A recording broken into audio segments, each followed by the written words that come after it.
You've found the No Sheeple Zone, the Walt Bonetti radio program on WGSO 990 AM. Hey, welcome back. As we mentioned, early voting begins tomorrow, and we are speaking with State Representative Rick Edmonds, who is running for Louisiana Secretary of State. And we talk a lot about integrity and accountability on this show. And we talked about, before the break, the voting machines that and the contracts and the bid rigging and things like that. And your phone calls are welcome, 504-556-9696, if you want to get on board with a question or a comment for State Representative Edmonds. But about a month or 6 weeks ago, I met with State Representative Edmonds, and he was telling me a story that I think perfectly illustrates the fact that Kyle Ardoin, the interim Secretary of State, really does not have the integrity that we should look for from an elected official. Tell us about what happened when you qualified for the election for Secretary of State.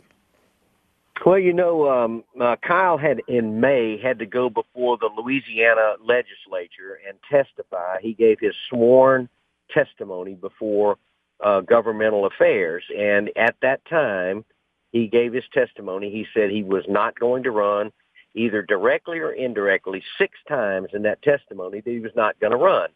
So up to that point, I then met with him a couple of times on and off, going through what the department was doing, et cetera, et cetera. He's never going to run. He told everybody in government he was not going to run. Then we got to the final day of qualifying, which I qualified at 8 a.m. on July the 20th. By 8:20, we were in his office, and he was basically praying for us, holding hands with us around his desk. Behind the scenes, he was thought I'd be a great Secretary of State. Everything, it couldn't have been a more unusual experience. And by 4:28, he qualified to run for the office. What I said to you is that, listen, I'm for people running for office, but I felt betrayed because this had been going on for several months that I had contacted him, and this is what we received. So, we were very disturbed about it. Yeah, like I said, that's just a disappointing lack of personal integrity. I mean, if you're going to run, great. Tell the other candidates, hey, good luck, but, I'm going to run too. But don't stand there and pray with you and tell you that you're going to be a great Secretary of State and how can he help you, and then he's going to qualify and run himself. I mean, that just makes zero sense and shows, like I said, a lack of character and a lack of personal integrity, I believe. Well, it was like I said, from the point I was sitting on the front row in the committee room when he gave his testimony, and he basically said how much he loved the office and was going to want to make sure that he did everything to get it ready for the next Secretary of State. We just had this happen in the Treasurer's office. Ron Henson, who was the Deputy Secretary, became the Treasurer when now Senator Kennedy was elected. And then Ron, what he did was he ran the office until now John Schroeder was elected, and then he went back to his position as Deputy Treasurer. And I think that's what we all thought, because that's what Kyle said he was going to do. And then when he didn't do that, well, of course, it not only caught us off guard, but because it's just not being off guard. You take somebody at their word when they give a sworn testimony that this is what you're going to do. Then there are those of us, we went and made our decisions accordingly, Walt. I mean, once you think that you're moving forward with the right information, you go plan your life around those testimonies. And so, I think it was more than just changing your mind. It was very difficult. We're very disappointed in him. And I'm sure a lot of people are and should be. And we also had the circumstance with the 47,000 letters that he sent out as Secretary of State, even though he's the interim Secretary of State, to senior citizens, reminding them to vote. I mean, when you're in the election yourself, you should not be also trying to promote that and use taxpayer dollars and try to use that as an excuse that you're just trying to inform voters. Again, another character flaw and lack of integrity, in my opinion. Well, You're right, and those 47,000 letters cost the taxpayers about $26,000 that went to all of these particular senior adults throughout the entire state. And what we found out about is no Secretary of State has ever done that before. He had to create this list because it doesn't exist anymore that way. And the only person that had access to the list in the state of Louisiana was Kyle Ardoin.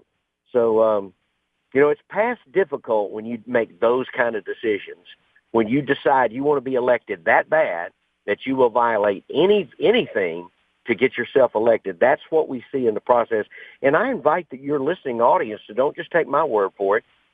Check these things out and go. They can find out multiple advocate and other papers have reported it. And you can find out from your registrar of voters and from your clerks of court that these records were reported. 47,000 of these letters went out. Yeah, we talked about it here on this show, too, because I was incredibly disappointed. And we talk about elected officials all the time and the fact that, like I said, even though it may not be illegal, it may not be unethical, just because there's not an ethics law written about that particular instance, that doesn't make it right. And you don't want elected officials, especially a statewide elected official responsible for elections, muddying the ethical line. You just don't want that. You want someone with integrity. Well, I hope your audience will go to rickedmonds.com. But even more than that, I hope that they will look at the record, my voting record for the past 10 sessions. And if they're looking for a conservative leader that's kept his word to his district and to his state, and they're looking for somebody that's lived a life of integrity, I hope that they will give Rick Edmonds a chance to be their next Secretary of State. I hope they'll even start by voting tomorrow. Well, I think that's what is most important. You look at someone's background and the fact that they've been consistent and they have represented their district and they do have integrity. All of those things need to factor in. And we tell people, I'm not going to tell anybody who to vote for, but do your homework, do your research, learn about the candidates, and find out what they believe. And if their beliefs align with you, then go for it and try to do all they can to help you. Tell people again about your website and how they can get you on Facebook and try to help your candidacy the last couple weeks before the election. And like I said, early voting begins tomorrow. It does, and it's Rick, which is RICKEDMONDS. So it's rickedmonds.com. They can go there. They'll find all the links to our Twitter and Facebook and all of that. We have several videos now that they can link up with, and I hope they'll like them and share them. All of our TV ads now are on there. They can pick those up and like them and share them. We've been endorsed by more Republican groups in the state of Louisiana than all the other candidates together combined. So there's a great Republican move for us. We really need their help. I ask for your listeners to support me. I need your vote. Please vote for Rick Edmonds. Well, I know you got a lot of criticism for being part of the Gang of No, and but also Treasurer Schroeder was part of that group as well before he became treasurer. Yeah. So maybe that's an omen. Well, we worked hard to stand for the people of Louisiana. I heard what my district said to me when I ran in 2015. They said, please don't raise my taxes. And so we worked hard, John and I and others. We've worked very, very hard together to hold the line for the state of Louisiana and play defense.